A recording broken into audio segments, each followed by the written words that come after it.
This is Teachers Talk Radio, and you are listening live.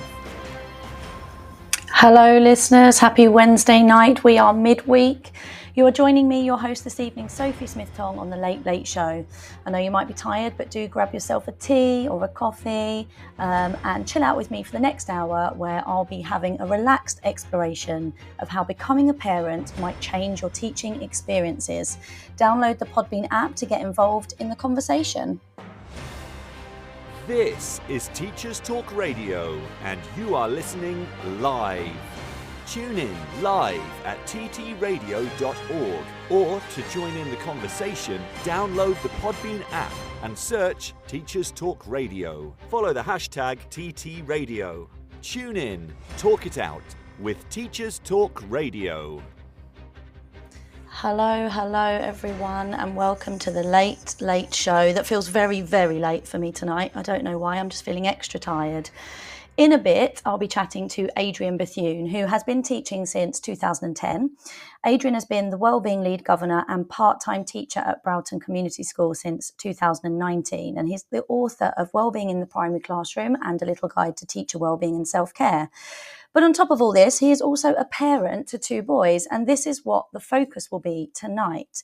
Does parenting change your teaching perspective? What are the challenges, the perks, the connections that you can make?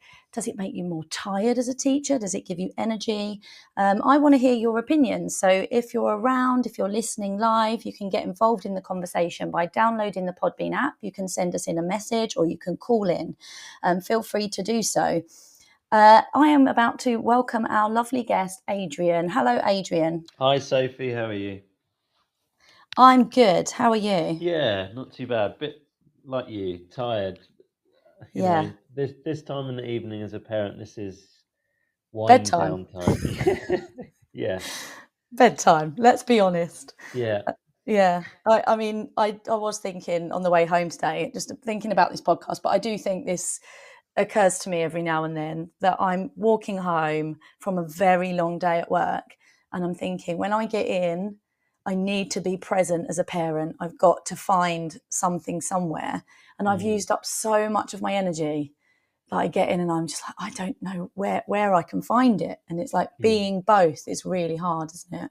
Yeah, I think that's the biggest challenge of being a teacher parent is you are paid to look after other people's children all day and to teach them and to hold their feelings and teach them stuff and be a wise mentor, all of this kind of stuff. And by the time you get home, there's very little left in the tank for your own children who need exactly the same and more. That they'll want to tell you about their day, or even if they aren't old enough to articulate what's happened to them, you'll be dealing with their kind of feelings and emotions. Yeah, and it's hard. the guilt that you feel for perhaps not always being able to kind of pull it out the bag, really. It's like, sometimes you just haven't got it and you've got to just allow that to be sometimes. I was thinking it was interesting, the tweet that you put out today. And it's so funny because sometimes, we put out tweets and it's like you get nothing. And then some things, there's something about them that kind of gets a really good conversation going. And that tweet that you put out today did. And I'll just read it out. But you put, overheard in the school pickup queue, parent 1, look at how the teacher has the whole class sitting nicely. I can't get mine to sit still for a minute. Parent 2, being a teacher is easier than being a parent. And then parent 1, oh, absolutely. And it just sparked such a conversation, to read out some of the responses. It's always easier to parent a child that isn't yours. As a previous childminder, parents always notice how their children behave so much better with me than them. But then you've obviously you've got all the different views. So we've got I guess this isn't that different. I've just walked out of a room where I had 25 4 and 5-year-olds listening to a story in complete and enthralled silence. Now, I do know that I would never get that from my own children. And I find I have less patience in a way. And I don't know if that is the tiredness or the relationship that you have. But what's your view on it, on that conversation that you overheard? Yeah, so it was a funny one because there was like some other people commented on the tweet, like there's a contradiction there, because on the one hand, parent one was showing their appreciation and awe at how the teacher could get all of these kids to just sit quietly for a number of minutes at the end of a busy school day. And then the other parent was, I guess, trying to placate them and say, well, being a teacher is easier than being a parent. And then, parent one was Yeah. agreeing with them. It was just the way, the oh, absolutely was just, oh, yeah, of course. It was almost like it's much easier. But of course, it's one of those things. It's maybe this is at the heart of this interview and why we wanted to talk about this. Until you are a parent, you have no idea, like Mm. zero idea of what it's actually like. And the same is true of being a teacher. Yeah. Until you are actually in that chair or at the front of the classroom and they are your class, you have no idea of the challenges, the pressures. And so, yeah, being a teacher and being a parent does give you different perspectives that until you're in those positions, you just really cannot appreciate. Yeah, I think that's so true I always think about what word is the right word? I'm just thinking of the feelings that I had whilst training to become a teacher, and the idea I had of it in my head of what it might look like. And it is very similar to that feeling that I had maybe before I got pregnant or when I was pregnant as to what parenting would look like. And then when it happens, it is one big shock because it's not quite what you imagine. And in some ways, obviously, there's the love and I imagined that would happen, but I think the challenging part of it, how taxing it actually is, no one really knows until you go in, right, with those challenges. And you wish that night, like that kind of feeling back. Sometimes I think, I wish I could feel like I felt when I was a student teacher and I had kind of all of these ideas that I thought that were going to be realistic. Yeah. And also, there are lots of differences between being a parent, being a teacher, but one of the main ones that springs to mind is the reason that teacher could expertly get those children to sit, pay attention, is they've gone through lots of training. And that they are a qualified teacher and they've gone through lots of training and education. Whereas when you become a parent, there's no manual, there's no teaching, there's no course. You're not qualified basically, and the only way you get qualified is by doing it and learning on the job and making lots of mistakes and hoping. But do you think? Yeah, go on. Do you think your qualification as a teacher helped you be a better parent? Or not a better parent, because obviously you don't have to be a teacher to be a better parent, but do you think it helped you with your parenting journey? Yes, yeah, because some of what you learn as a teacher you definitely use at home. Yeah. And I think a lot of it is around, training around SEND or neurodiversity and strategies to help those children. And whenever you do any training that involves SEND, often the phrase used is, what's good for a child with SEND is good for all children. And there's a lot of truth in that. And so, yeah, some of the strategies, even little things like giving closed choices to my kids at home. So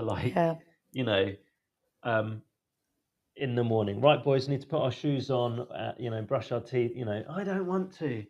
And it's kind of like, okay, do you want to brush your teeth first? Do you want to do that now whilst you're watching Bluey, or do you want to, and we're doing both, but you can choose which order and you can choose, it's some kind of little things like that I start to bring in from home. And also just the understanding, I think a lot of my experience and training as a teacher has given me a lot of understanding about child development and neurodiversity that I just didn't know before, and I wouldn't know if I wasn't a teacher. And so that helps me understand my own children better and be maybe a bit more patient. And like, just let's go right back to when you became a teacher. What were your initial thoughts and experiences of like parents and carers in your first year before you became a parent? How did you feel about connecting with the parents and carers?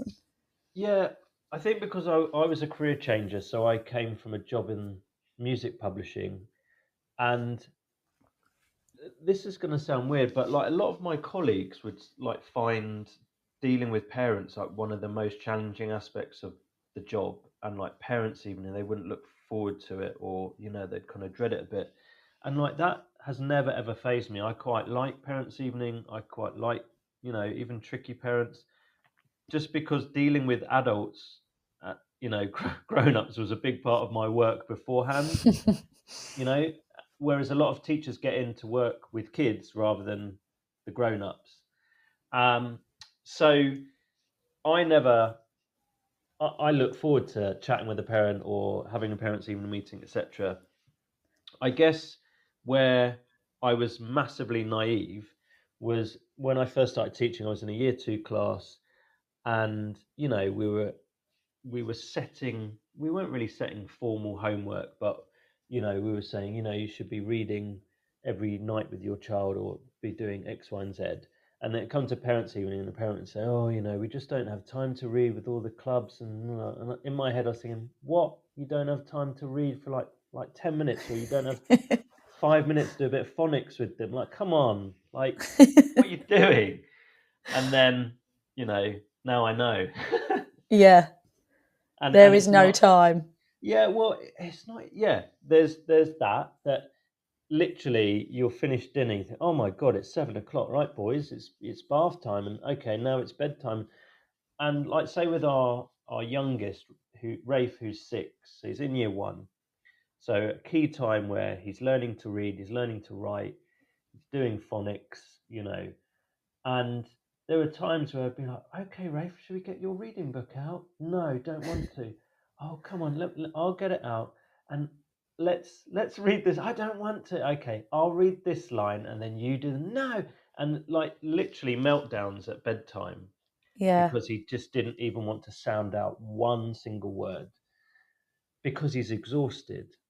Yeah. And again, until you are lying next to your 5, 6 year old, and they're completely in floods of tears and they're refusing point blank, you can't force a child to read or sound out. Mm-hmm. And that was me just this word, Rafe. No, it's like, okay. And Yeah. I completely understand it, but as that year 2 teacher who didn't have kids, I was thinking, come on, you're just making excuses. You can get your child to read for 2 minutes, 5 minutes. Yeah. It's not that hard, but it is. Yeah, I think there's something to be said for the level of trust that you put in child development as a teacher. And we underestimate our influence as educators, I think, on parents. And when we hand a piece of homework to a parent, we're not just, handing over a piece of paper or a book or whatever it is. We're saying to them, this is important, right? And they will believe that because we are the professionals.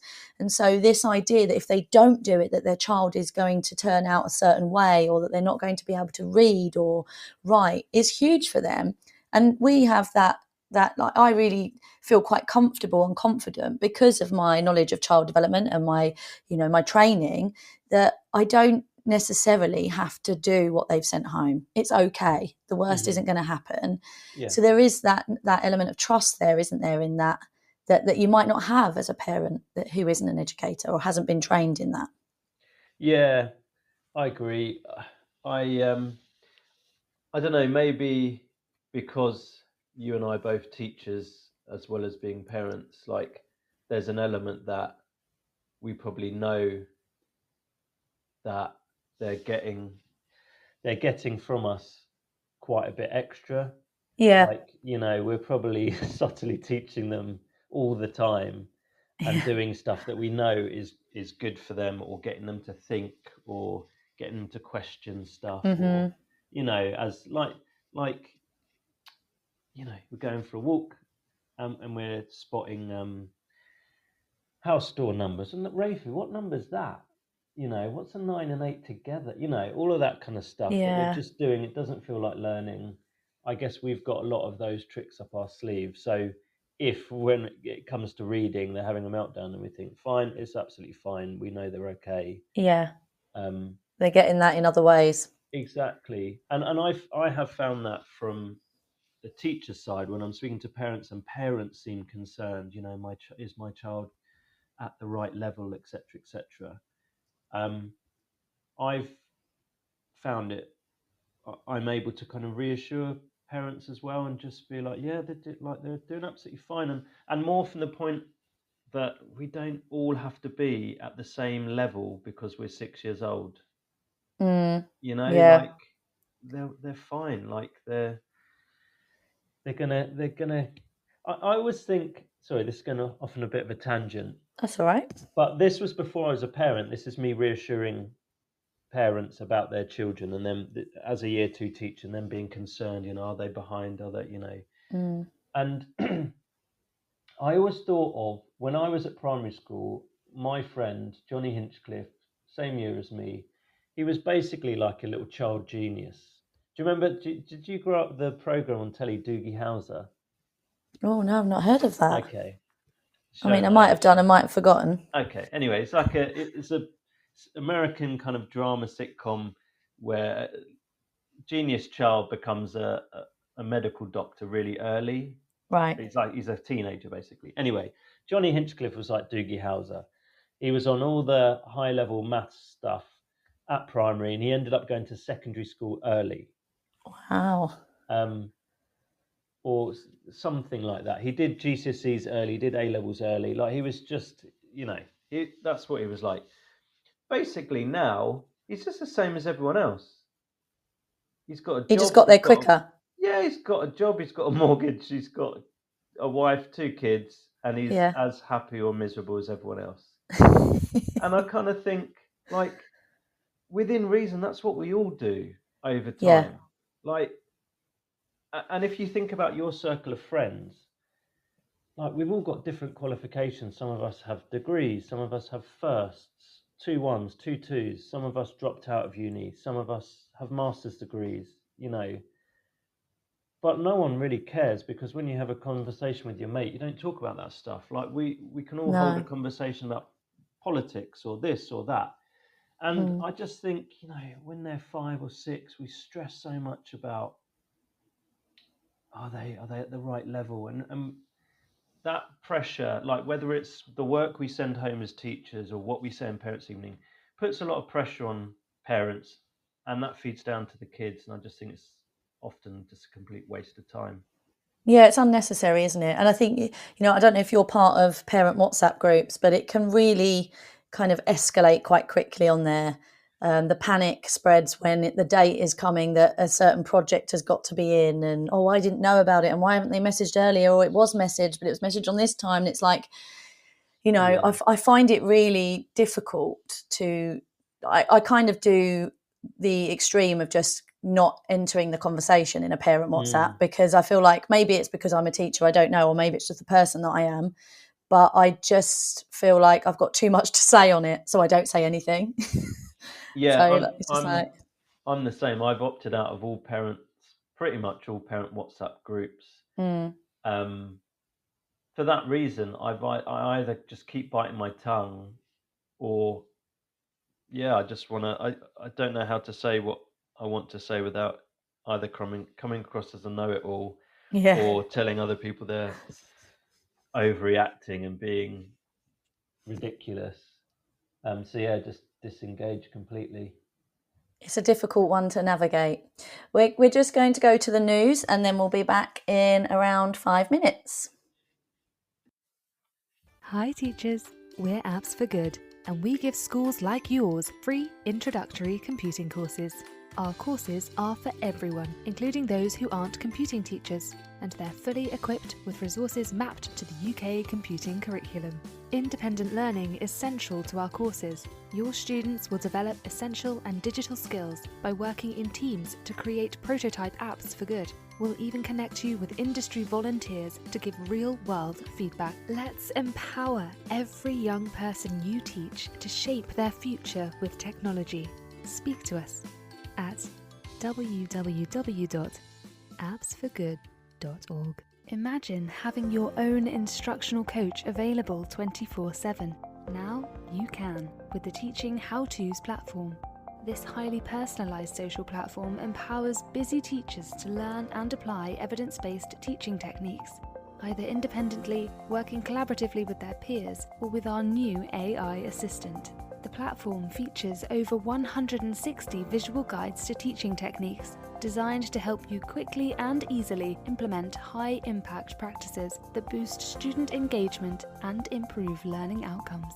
Join over 200 institutions worldwide that are elevating their teaching practices with the How-To app. No gurus, just practical support anytime you need it. Interested in finding out more? Visit teachinghowtos.com and register for our next webinar. Empowering education with Easy4U, where innovation meets accessibility. Our subscription-based offering not only equips schools with cutting-edge devices, but revolutionizes the learning experience by eliminating financial barriers, streamlining support, and embracing technology. We're not just providing tools, we're shaping a future where every student can thrive, unburdened by limitations. Easy4U, transforming education, one device at a time. Find out more at www.easy4u.school. This show is brought to you in partnership with John Catt Educational, publishers of professional development books and resources that support great teaching and learning in schools around the world. Don't miss out. Level up your professional development today and visit johncattbookshop.com to explore the full range of titles. Use the code JCTTR2425 for 20% off your order. Happy reading. Are you looking for best practices and innovative strategies to foster confident, lifelong readers? Watch sessions by thought leaders in education, literacy experts, and EdTech specialists from the International Reading Conference for free. The lineup included renowned speakers such as TV personality and education expert Basit Siddiqui, and beloved children's author Michael Rosen. The three-day conference explored a range of topics at the forefront of the current educational landscape, with sessions relevant for all educators and key stages. Sign up to receive the recordings for free by visiting the Reading Solutions UK website at readingsolutionsuk.co.uk. This is Teachers Talk Radio, and this is Teachers Talk Radio News.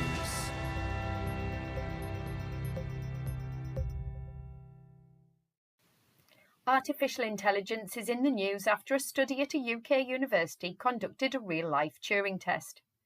The University of Reading published its findings in the PLOS ONE Science Journal. In the study, 33 alias student profiles were set up by the university's tech team. The alias students were all completing Bachelor of Science degrees in psychology across different years of study. The researchers helped the students to complete a range of exams and online assignments using unedited answers written by ChatGPT-4.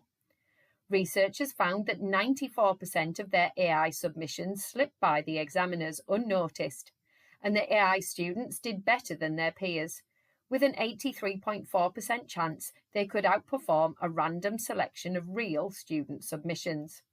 One of the study's authors said it should be a wake-up call for educators. A recent UNESCO survey found that less than 10% of schools worldwide have policies or guidance in place regarding generative AI. Further details of the study can be found in the PLOS ONE Science Journal. Middlesbrough Council East of England is to trial auto-enrolment for free school meals, according to the local government website.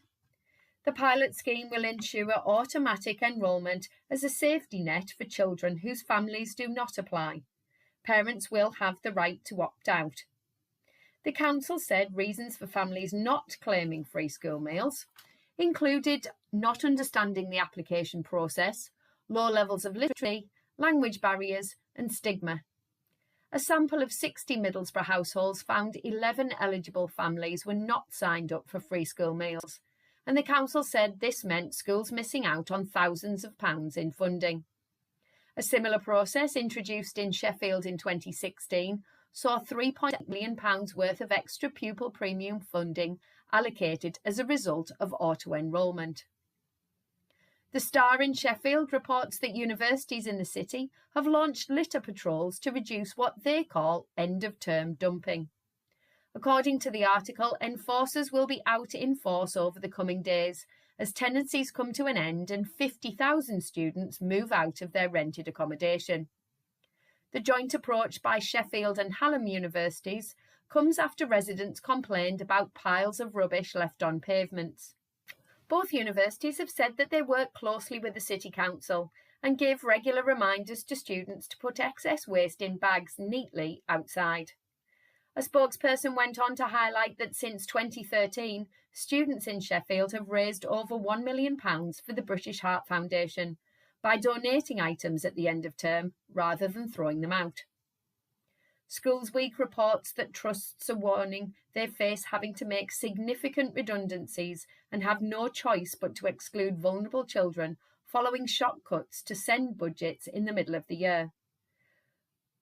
Multi-academy trusts have written to Norfolk County Council in a last-ditch bid to avoid a funding cliff edge, after learning last week how a revised approach to top-up funding would impact them. As first reported by Schools Week in January, Norfolk was not then on track to meet its government safety valve agreement. In January, it received £70 million to balance its high needs budget, but was told to submit revised plans and to join an enhanced monitoring scheme. The council has adjusted overall top-up funding allocations to remain within budget, but this means allocations will fall. The council acknowledge it will create some challenges for schools. The letter, signed by the heads of 5 multi-academy trusts in the area, have revealed their shock and disappointment and stated it will result in significant redundancies. It goes on to say the effect on children will be negative in the extreme. The full article can be read on the Schools Week website. Finally, the BBC News website reports that Japanese Emperor Naruhito has returned to Oxford University as part of his state visit. The Emperor, then Crown Prince, attended Merton College, complete with security detail, during the early 1980s. A former roommate of the Emperor said he was very down to earth and didn't use a title, preferring to be called Hero whilst he completed his studies. This has been your Teachers Talk Radio News with Jo Fox. So, Adrian, we're having a chat tonight about teaching and parenting and how it changes, or it might change your perspective, the challenges, and how it might inform your teaching, really. So if anyone is listening and wants to get involved, please do. You can write in a message or you can call in. But I wanted to talk to you about when you were teaching and you found out that your partner was pregnant and you were going to have a baby. Did you feel an immediate change towards your job, or did it take time? Or when the baby was born, did you have to wait to that moment? Yeah, it was a hard one because Eli, our first, was due to be born in September, so right at the beginning of a new school year. Plus, I was starting at a new school, and so I'd been at my first school for 5 years. That's when we found out my wife was pregnant that year that I was leaving. And so, it was really hard, basically, because I was really nervous and excited about being a dad. And I was also nervous and excited about starting at a new school, and I was going to be on the senior leadership team at this new school. So I think because starting at the school was coming first and the due date was later in September, I kind of thought, right, I just need to focus on that, like getting started at a new school, learning the ropes, getting to meet my class and all of that. And I don't know, as a dad, because because the baby is not growing inside me, there is more of a detachment, Yeah. like a physical detachment, and therefore, like, I guess my focus was more on, like, what can I control, what can I kind of help me prepare, and that was like, well, I need to focus on school stuff. But then obviously when my son was actually born, that's everything completely changed then. What was Like, that like? What did that look like? so he was born on the 26th of September, so I'd had like 3 weeks at school. And then when he came along, yeah, you can't explain, like, when you see your newborn child, like, it's just like the sense of love. I guess it's like hormones that wash through your body that are causing these feelings to be so intense. But like, you just feel like a sense of awe and respect and love and fear and this and that. Like, it's a real mix of emotions. But kind of first and foremost, it's like about protection. Like, I need to, like, protect my baby and my wife, and make sure they're okay. And basically what happened for us was, Eli was on the first night, Sam stayed stayed in hospital because he was born quite late in the evening. I stayed till very late, and then the doctor, you couldn't sleep over, so the doctor's like, look, you go home, you get some rest, and come back tomorrow morning. And basically in the meantime, what had happened at, like, I don't know, 4 a.m., when they checked in on Sam and Eli, he wasn't regulating his body temperature, so basically they took him to a special care unit,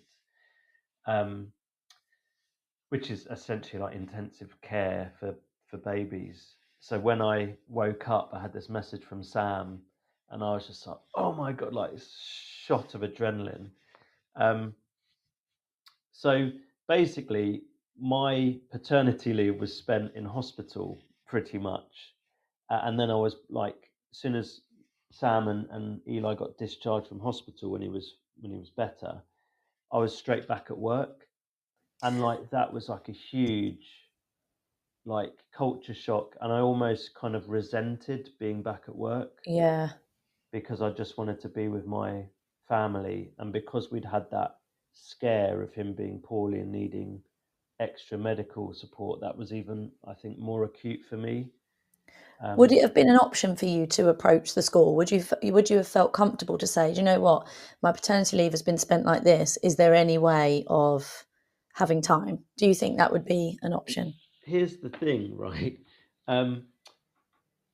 I kind of, I'm at peace with it now, because enough time has passed. But what happened was, Sophie, I didn't know that I actually qualified for paternity leave at my new school, because I'd moved out of London, and there was some confusion whether I would get paternity leave, because I'd left the borough of Lewisham and I was now working in Hertfordshire, and because I was brand new contract, I might not have, I didn't think that I qualified. And so basically, when I was having the interviews and stuff with the head teacher, I said, look, because I don't qualify, or probably don't qualify for paternity leave, and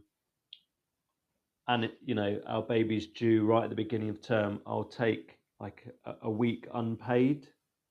Right. And, blah, blah, blah. Anyway, no one told me that I actually did qualify for paternity leave, and I could have had 2 weeks. Wow. So after 1 week of pretty much being in Stoke Mandeville Hospital, I was back at school. And so when I kind of found out, and I can't remember when I found out, I was fuming.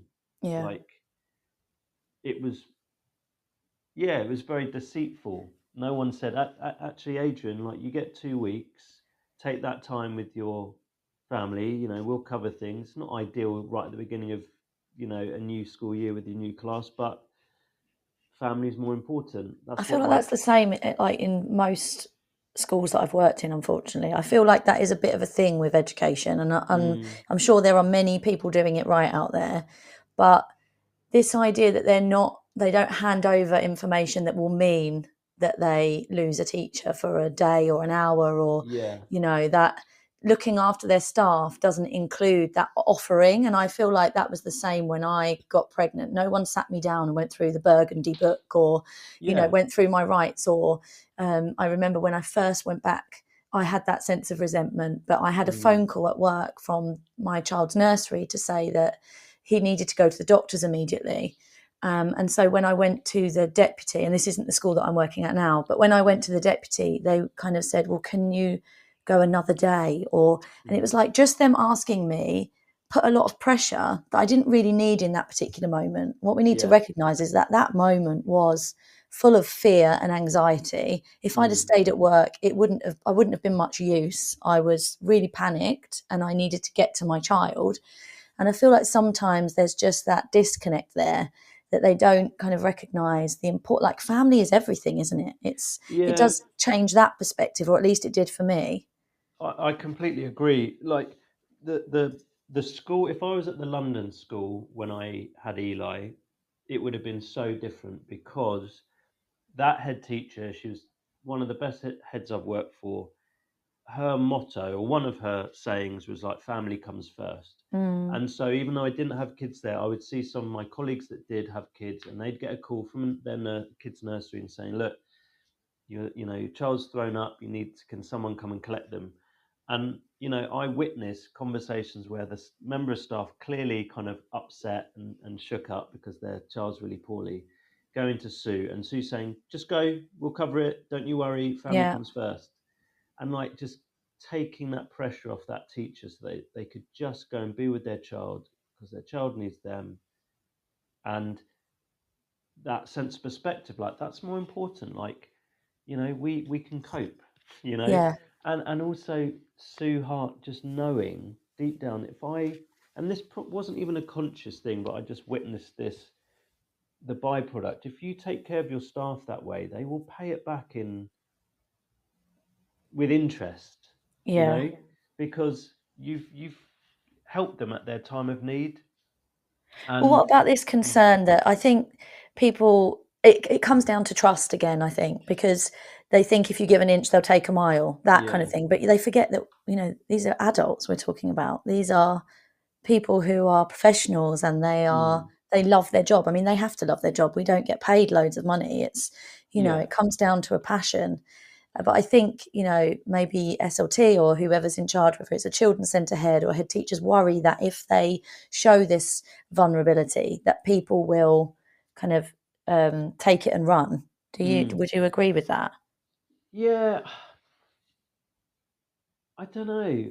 I kind of think there are different types of heads in terms of their philosophies about education and school and stuff. And there are some that, it's all about the kids in school.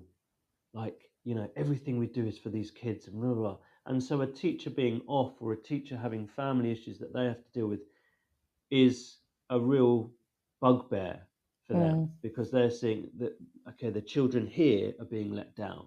Right. And it's so short-sighted.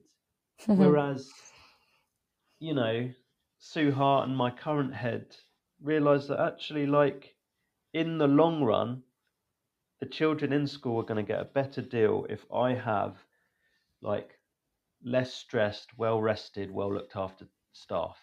Yeah.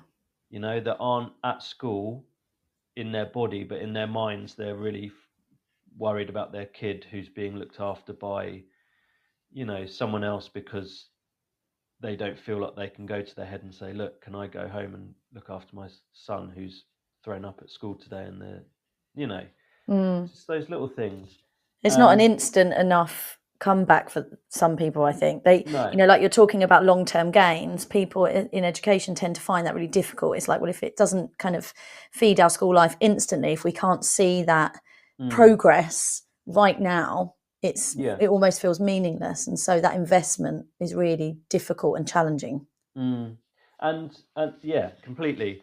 And also, like when you become a parent, there is definitely something hardwired into your brain that everything around your child is life and death. You know, Mm. because the reason it's hardwired is all about the survival of the species, right?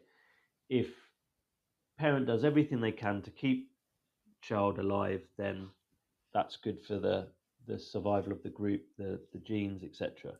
So essentially, what I'm trying to say is when your child is poorly, or like our son Eli, who's 8 years old, last week at school he broke his arm. Right, so it was luckily a day my wife and I were working from home, so I wasn't teaching that day. And we get the call, and they're like, "You need to come to school immediately. Eli's broken his arm, and it's definitely broken."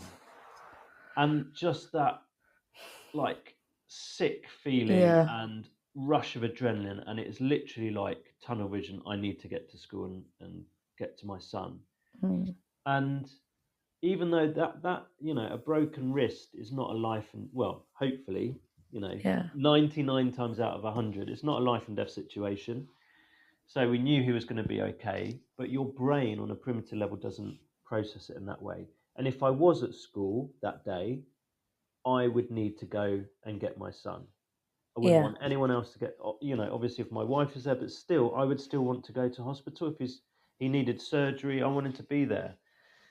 And I don't think some school leaders get that. Either they don't have kids, and so Hmm. they haven't appreciated that yet, or maybe they do have kids, but their kids are much older and they've forgotten what that feels like when you've got babies, toddlers, primary age kids. Yeah.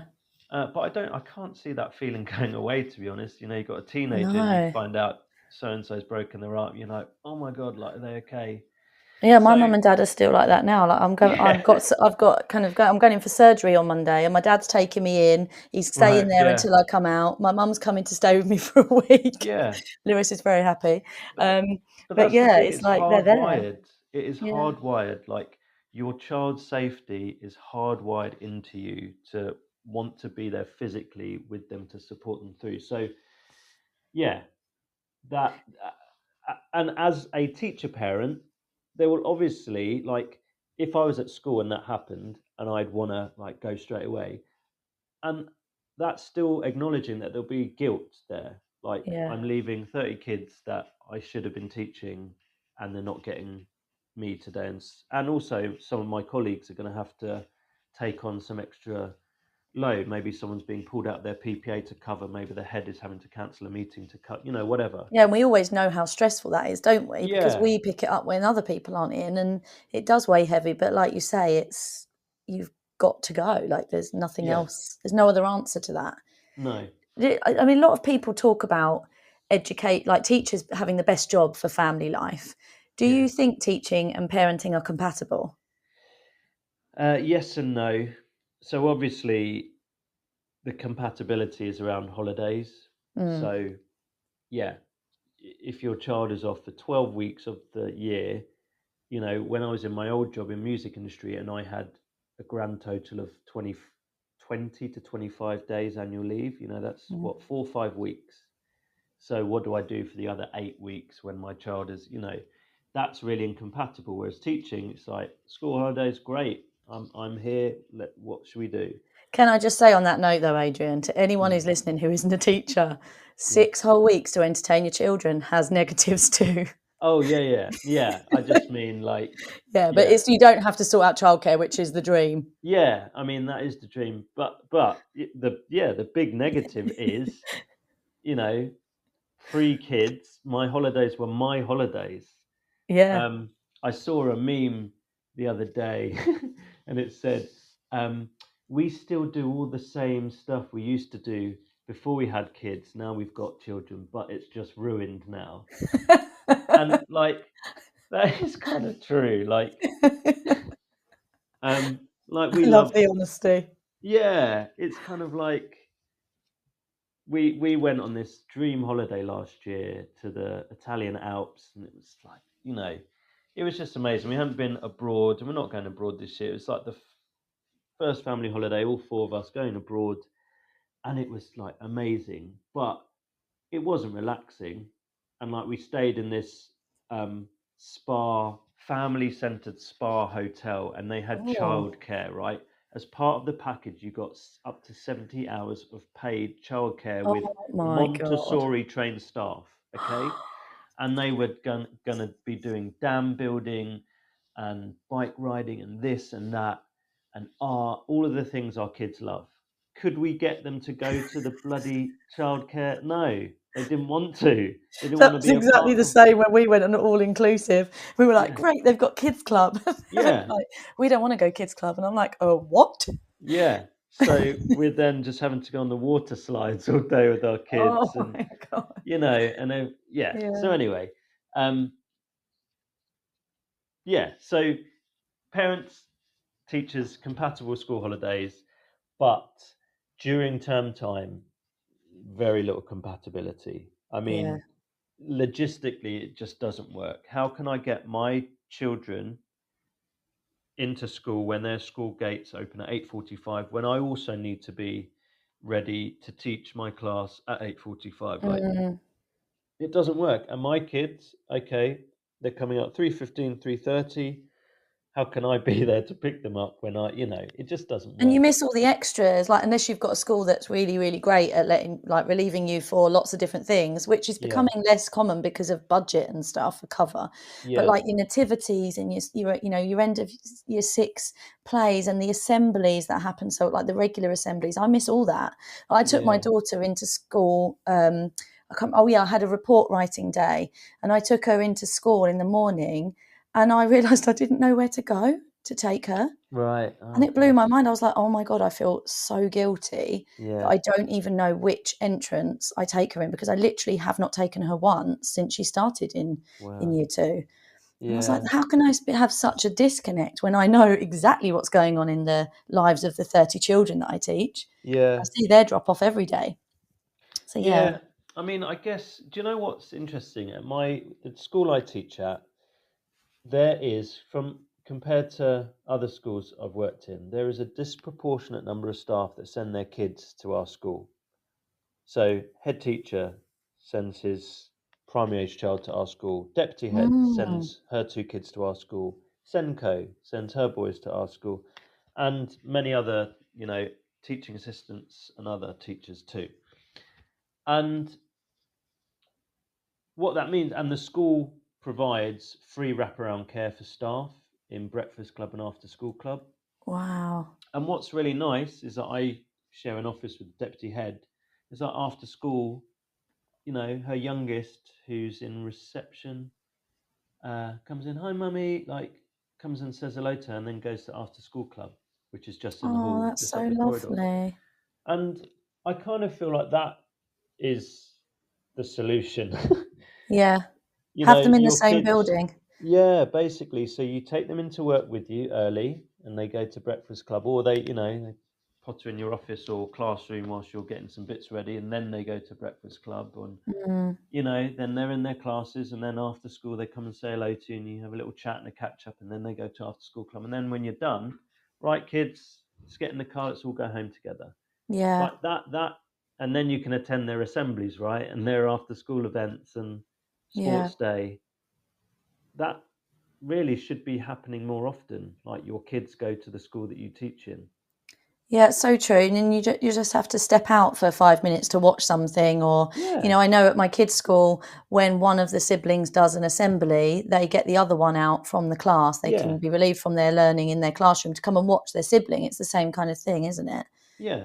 Yeah, And that's it'd be really far nice. easier to manage. Yeah. Because the one thing I always get is like, oh, my school's amazing. They let staff attend their children's nativity plays.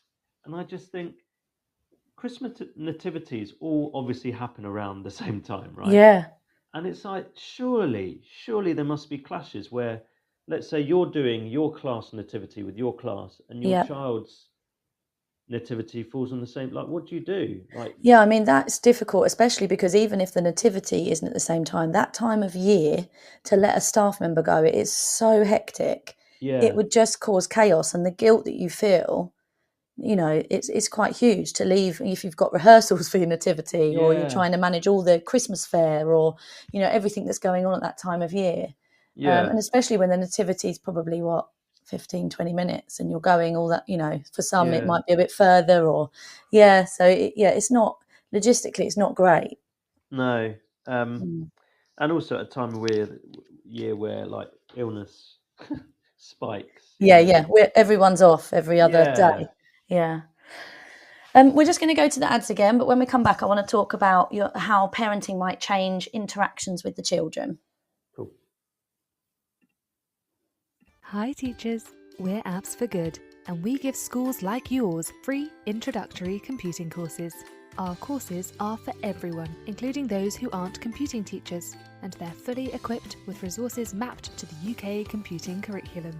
Independent learning is central to our courses. Your students will develop essential and digital skills by working in teams to create prototype apps for good. We'll even connect you with industry volunteers to give real-world feedback. Let's empower every young person you teach to shape their future with technology. Speak to us at www.appsforgood.org. Imagine having your own instructional coach available 24/7. Now you can with the Teaching How-Tos platform.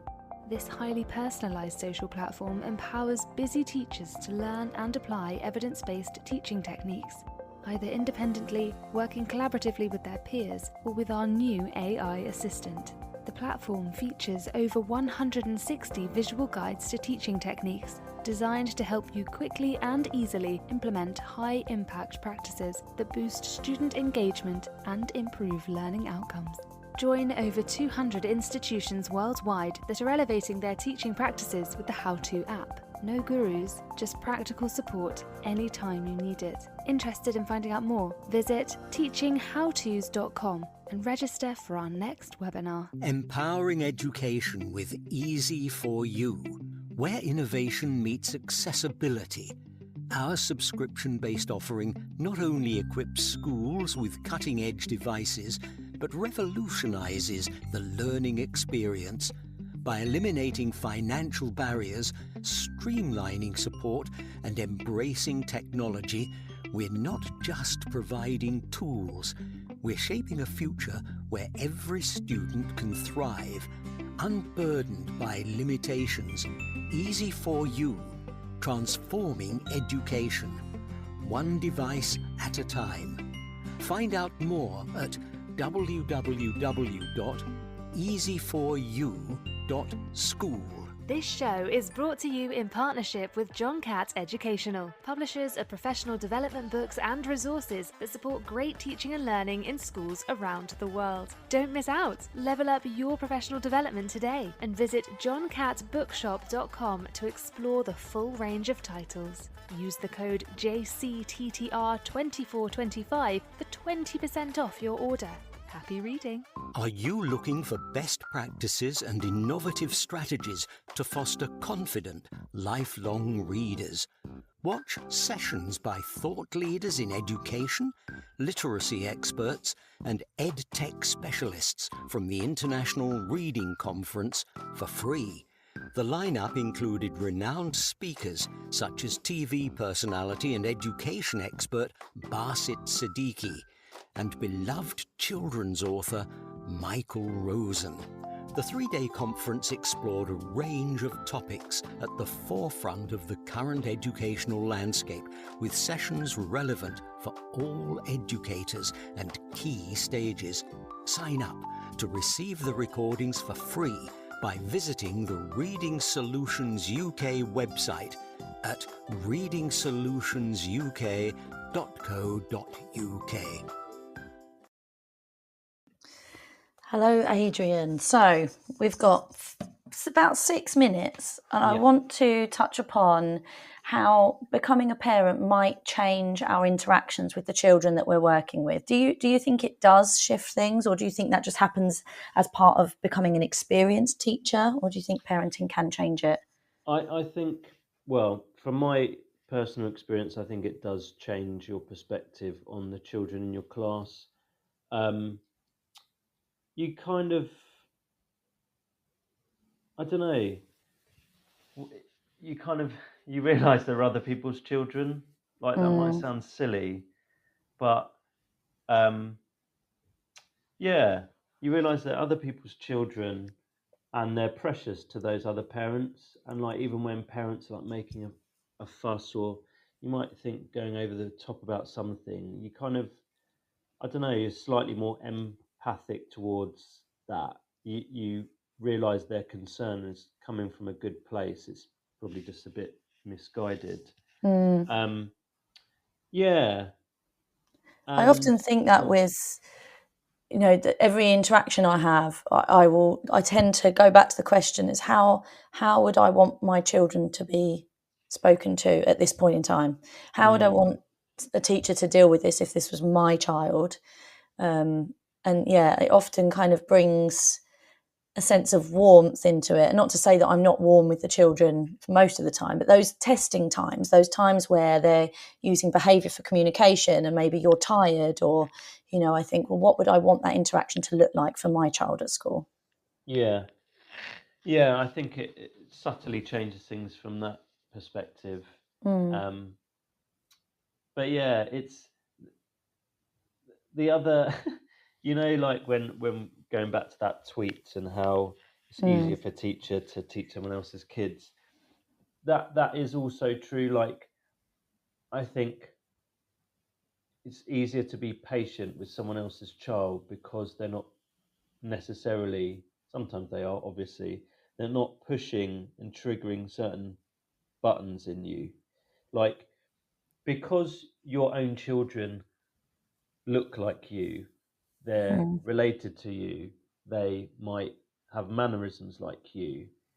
Um, when they do stuff or say things, um, it hits emotions that a child in class might say something, and I think that's extremely rude. I'm not going to take that. There's a consequence, but it doesn't bother me. Whereas Yeah. when my own child turns around and says something to me, I'm like, "How dare you?"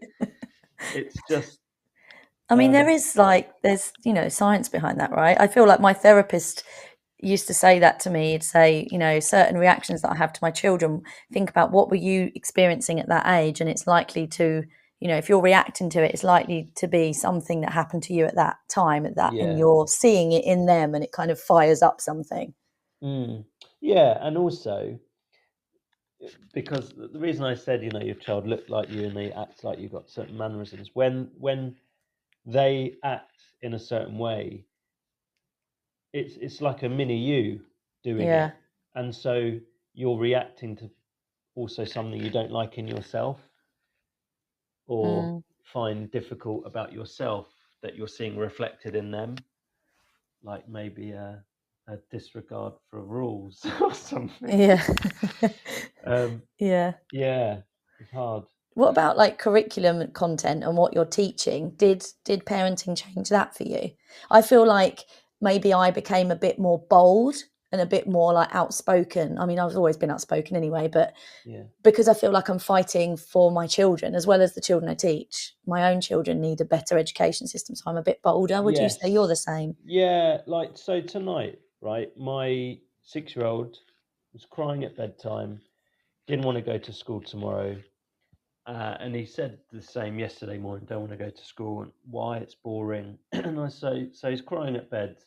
And it's the time in the school year, right? He's exhausted. He's in year Mm, one. It's a hard year. Um, and I said, darling, what is it about school that you don't like at the moment? He said, it's boring. I said, but what is boring about it? He's like, all we do is English, maths, and science. And I just want to mm. play. Oh, And I was just like, break my heart. And I just yeah. think, like, yeah, from that perspective, like tomorrow I'm teaching and I'll be, I won't be with the year fives, I'll be on a trip. I'll be potentially with the year sixes. But either way, with that in mind, whether you're in year one or you're in year six, you've done your SATs. There's still going to be learning lessons, but also like this summer term, man. Let's just have some fun. Yeah. Like let's, and I'm not saying I'm going to put on a movie. Like not about that. You can still play games, you can be learning stuff, and you can be having fun. They are not mutually exclusive things. And so, yeah, that having those conversations with my child tonight is going to inform my teaching tomorrow. Like, we're going to be learning stuff, but we're going to be having fun. And I want you to go home feeling like that was cool today, and I'm looking forward to coming back tomorrow, rather than today was boring, I don't want to go in tomorrow. Yeah, that's really lovely. I like that a lot. I think as teachers, we can use that if we're, if we're parents and teachers, allowing them to influence both roles that we play is a really lovely thing to end on. So thank you, Adrian. Thanks for having me. It's been a delight talking to you as always. And thank you to our listeners. And I'm not here in the next scheduled show, but I will be back on the 31st of July. Thank you so much, Adrian. Cheers. Thanks, Sophie. Take care, everyone.